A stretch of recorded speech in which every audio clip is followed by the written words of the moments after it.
They say the truth sets you free. But for Lina Carter, the truth was a prison. Ever since the day she helped a trembling old man cross the street, her world had spun into a place she didn't recognize. From cracked sidewalks and flickering lights, to boardrooms, scholarships, and secret legacies.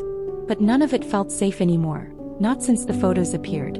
Not since the voice on the phone whispered her father's name. That night, as her mother drove them away from the city in a borrowed sedan, silence filled the car. Lina stared out the window, watching the skyline shrink behind them. She could still feel the weight of the letter in her backpack, her father's handwriting, warning her not to trust the very people she now depended on. Her mother gripped the wheel tightly, her knuckles pale. But Lina could see it. Her mother was afraid. Not of what was ahead, but of what they were leaving behind. They reached a small house just before dawn. An old cottage miles outside the city. Smelled like dust and forgotten years. No neighbors. No signal. No comfort. Grant had arranged it. Quietly. Discreetly. He hadn't said why. Only that Elias wanted them to be safe. But safety was a fragile illusion. That morning, while her mother slept in the bedroom, Lina sat on the back porch, feet dangling off the step. She held the letter in her hands again, reading the words over and over. Don't trust the company. Don't trust Hale. Don't trust anyone who says they're trying to help you. It wasn't just a warning. It was a map. And now that she'd seen behind the curtain, she couldn't unsee it. Back in the city, Elias Moreau stood in front of the broken cabinet in his office. The lockbox was gone. The flash drive, the one that could unravel Hale Dynamics, was in someone else's hands now. He leaned on his cane, though he didn't need it. Not really. He used it now to slow himself down. To make sure the past didn't catch up too fast. Preston Hale had made his move. The war had begun. Preston watched the footage silently. Lina's face flickered across the screen. School ID. Fiddle. Known locations. He didn't want her dead. He wanted her discredited. Wraith. Crushed beneath the very empire her father died helping to build. But something about her eyes unnerved him. That same fire. That same stubborn refusal to look away. The same look her father had, right before the beams fell. Preston poured another drink. He hadn't forgotten June 14, 2015. The day everything changed. The day Elias chose silence over truth. Lina stepped into the kitchen where her mother sat, staring at a cold cup of tea. Mom, Lina said gently, did Dad ever say anything about Elias? Before he died. Her mother didn't look up. Your father said, some men hide behind suits. And others die in hard hats. Lina swallowed. Wasn't an answer. But it was enough. Later, Lina found an old laptop in the closet. She powered it on. Inside a folder titled June 2015, she found something her father must have saved. Video logs. Blueprint scans. Memo. A memo from Elias Moreau 2 days before the collapse. Accelerate the schedule. Ignore reinspection on lower floor reinforcements. Hale wants it fast, no delays. It was his signature.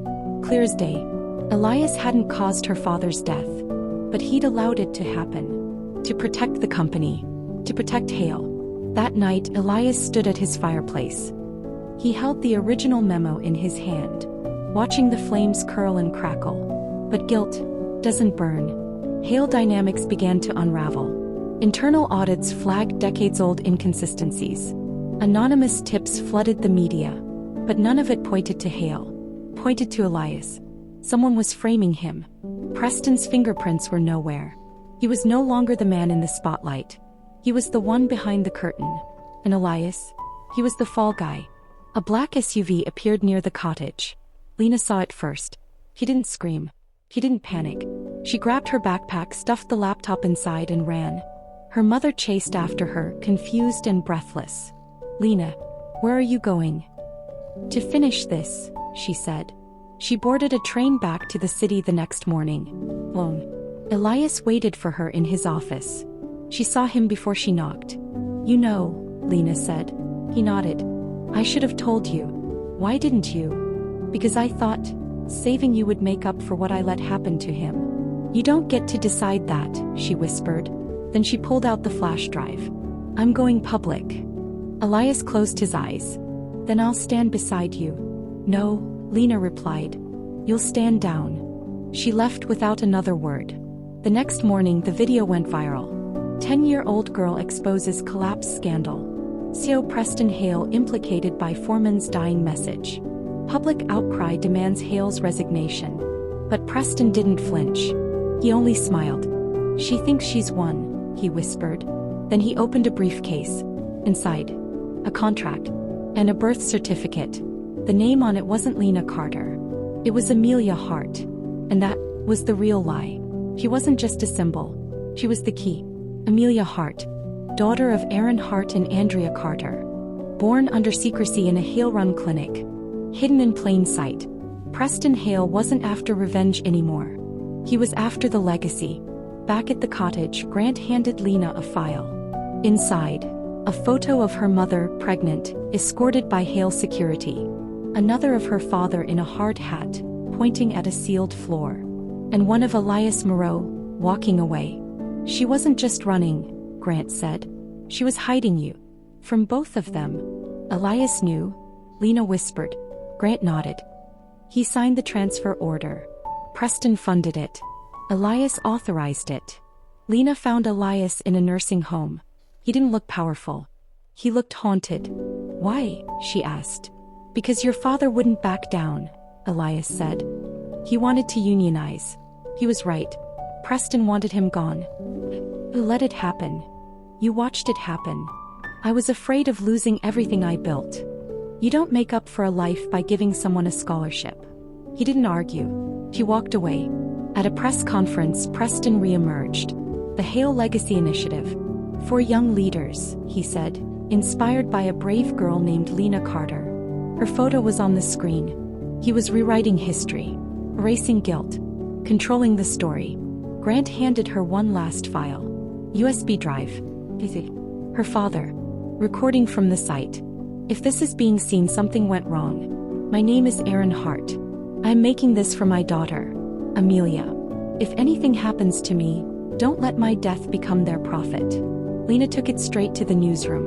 "This is the real ending," she said. And the world listened. Preston was swarmed by reporters. He didn't speak. His empire collapsed. His legacy shattered. Elias quietly transferred the company to the workers, then disappeared from public life. Lina and her mother didn't move into a mansion. They didn't take hush money.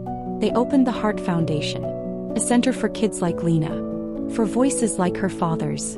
"My father said some men hide behind suits. Others die in hard hats.